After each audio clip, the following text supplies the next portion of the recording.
नमस्कार सभी राजीव गांधी युवा मित्रों को नमस्कार। हमारे वीडियोस काफ़ी दिनों से राजीव गांधी युवा मित्र टॉपिक पर चल रहे हैं। इसके बारे में हमने बहुत सारा डिस्कशन भी कर लिया है कि राजीव गांधी युवा मित्र में क्या क्या योग्यता चाहिए। आवेदन तो समाप्त हो चुके हैं। अब लोगों का एक ही मैसेज आ रहा है कि भाई साहब इस राजीव गांधी युवा मित्र में इंटरेस्ट उसमें क्या पूछा जाता है, कि जब इंटरव्यू होता है उसमें क्या पूछा जाता है। तो इसके रिगार्डिंग आज का ये वीडियो है। तो मैं आपको एक ही जवाब देता हूँ कि साहब योजनाओं की जानकारी याद होनी चाहिए, योजनाएं ज़्यादा से ज़्यादा आपको याद होनी चाहिए। तो हम आज इसी योजनाओं के ऊपर ही चर्चा करते हैं। योजनाओं में जब हम चर्चा करते हैं तो सबसे पहले आपको देखने को मिलेगा कि ये जो हमारे को एक बुक्स मिली थी जब हमारा सिलेक्शन हो गया था, तो उस बुक से रिलेटेड हम आपको उस बुक्स में जो हमारे को जो योजना दे रखी है मेंशन है वो बताते हैं। पहला और दूसरा जो चैप्टर है इस बुक का वो राजीव गांधी युवा मित्र इंटर्नशिप कार्यक्रम के ऊपर ही है कि भाई वो मैंने पहले डिस्कशन कर चुका हूँ कि भाई कौन सी कमेटी होती है और कौन ऑपरेट करता है, विभाग कौन सा है, आज कैसे मॉनिटरिंग की जाएगी। हम मेन पॉइंट पर आते हैं और वो पॉइंट है हमारा ये तीसरा नंबर का जो चैप्टर है वो है समाज कल्याण विभाग, यानी समाज कल्याण विभाग के द्वारा कौन कौन सी योजनाएं चालू की गई है। तो सबसे पहले समाज कल्याण योजना विभाग के द्वारा एक तो सबसे बड़ी योजना है पेंशन वाली, सामाजिक सुरक्षा पेंशन। कोई बात बड़ी नहीं है, सामाजिक सुरक्षा पेंशन में दो तीन पेंशन इस पॉइंट में हम पढ़ने वाले हैं। तो वो है कि वृद्धजन पेंशन हो गया, एकल नारी पेंशन हो गया और विशेष योग्यजन पेंशन हो गया।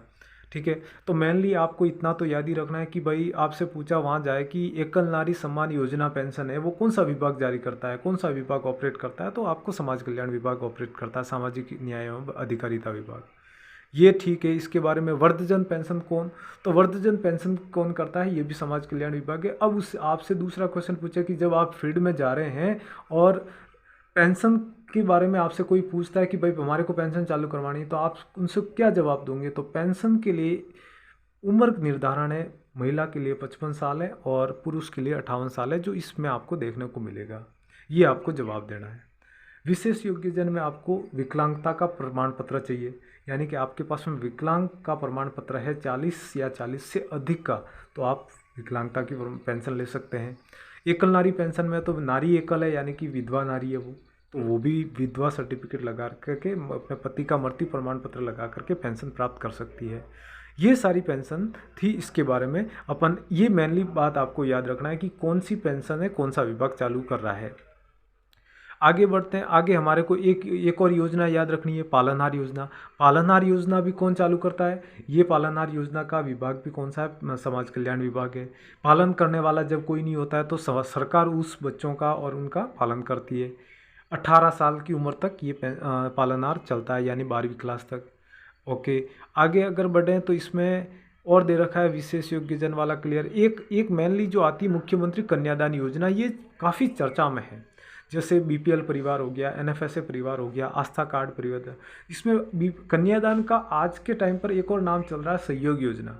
ये वह योजना है जिसमें क्या होता है कि बेटी की जब शादी होती है तो पिताजी को सहयोग के रूप में सरकार पैसा देती है कि आपने अपनी बेटी की शादी की है। अधिकतम 2 बेटियों के लिए ये प्रावधान है और इसमें आगे मैं बताऊंगा कि कितना कितना पैसा मिलता है। ये देखो हथलेवा योजना भी इसको बोलते हैं कभी कभी।